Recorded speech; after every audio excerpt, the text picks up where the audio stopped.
오늘 각종 사건, 사고 소식을 정리해보는 포인트 뉴스입니다. 첫 번째 소식입니다.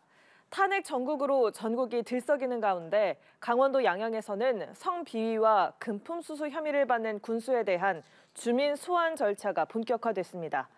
지난주 주민 서명부를 제출했고 이후 절차가 진행 중인데 역대 주민 소환제의 성공률은 1%대에 불과해 어떤 결과가 나올지 관심이 쏠리고 있습니다. 이상현 기자입니다. 김진아 양양군수의 사퇴를 촉구하는 시민사회단체가 지난주 주민소환제를 위한 서명부를 양양군 선관위에 제출했습니다. 투표 성립 기준인 총 유권자의 15%보다 1,000명 많은 4,786명이 서명에 동참했습니다. 그만큼 양양군민들이 갖게 되는 분노와 또 상실감은 엄청났기 때문에 그것들을 이제 추수하는 과정에서 모아가는 과정에서 이런 결과가 나왔다고 봅니다. 앞으로 선관위는 서명부의 유효표를 확인한 뒤 열람기간을 거쳐 양양군수에게 소명서 제출을 요청하게 됩니다. 이후 소명서를 접수받아 심의한 후 주민소환 투표를 시행합니다. 투표율이 전체 투표 대상자의 33.3%를 넘어야만 개표가 가능하고 과반수가 찬성하면 군수는 해임됩니다. 이처럼 주민들이 직접 나서 선출직 공무원을 해임할 수 있는 주민소환제는 지난 2007년 처음 도입됐습니다. 지난해까지 모두 138건이 청구됐는데 투표가 가결돼 직위를 상실한 경우는 단 2건에 불과합니다. 성공률은 1.45%로 바늘구멍을 통과하는 것만큼 쉽지 않습니다. 공직자들을 좀 소환하기에는 그만한 정도의 어떤 거리가 되지 않지 않느냐라고 이렇게 주민들이 일단 판단을 많이 한 것 같고요. 정치적인 쟁점과 연계되어서 이렇게 주민 소환 안건이 올라오는 경우에는 좀 많이 좀 줄어드는 그런 경향이 있지 않을까라는 생각이 듭니다. 김진아 양양군수에 대한 주민 소환 투표는 이르면 내년 2월 진행될 전망입니다. 연합뉴스 TV 이상현입니다. 다음 소식입니다. 내일은 유엔이 정한 세계 이주 노동자의 날입니다. 이주 노동자들의 동등한 권리 보장이 필요하다는 목소리는 커지고 있지만 그들의 열악한 노동 환경은 여전히 개선되지 않고 있는데요. 김혜림 기자가 보도합니다. 지난 6월 발생한 아리셀 참사 사망자 대부분은 중국 또는 라오스 등지에서 온 외국인 근로자였습니다. 불법 파견과 부실한 안전교육 등 이주 노동자들이 처한 열악한 노동 환경이 여실히 드러났습니다. 불 났을 때 도망치라는 교육은 어떻게 받아요? 아니, 왜 잘 모르겠어요. 잘 안 받으시는 거예요, 그러면? 지난 2022년 산업재해를 당한 외국인 근로자 수는 8,200여 명, 사망자 수는 100여 명에 달합니다. 이주 노동자들이 위험한 노동 환경으로 내몰리게 되는 데는 고용 허가제의 한계가 원인 중 하나로 꼽힙니다.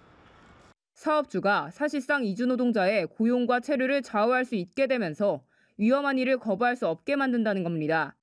이주 노동자들은 자신의 일터가 어떤 업무를 하는 곳인지, 안전한지, 이전에 사건, 사고가 있었는지 미리 확인할 방법도 없습니다. 위험한 사업장을 떠날 수 있는 당연한 권리를 이주 노동자들도 가져야 한다는 목소리가 나오는 이유입니다.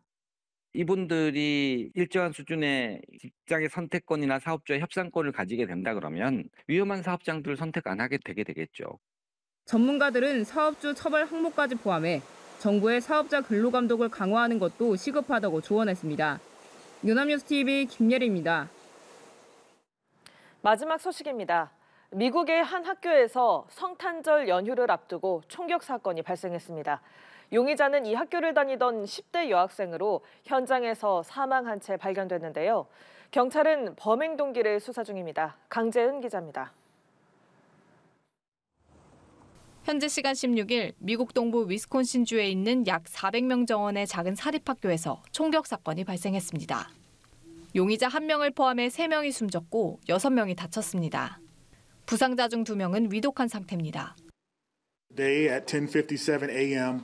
our team was called to the Abundant Life Christian School in reference to an active shooter. We know that the suspect shooter was a teenage student who attended the school. 경찰은 총격 용의자의 구체적인 신원을 밝히지 않았고 범행 동기를 수사 중이라고 말했습니다.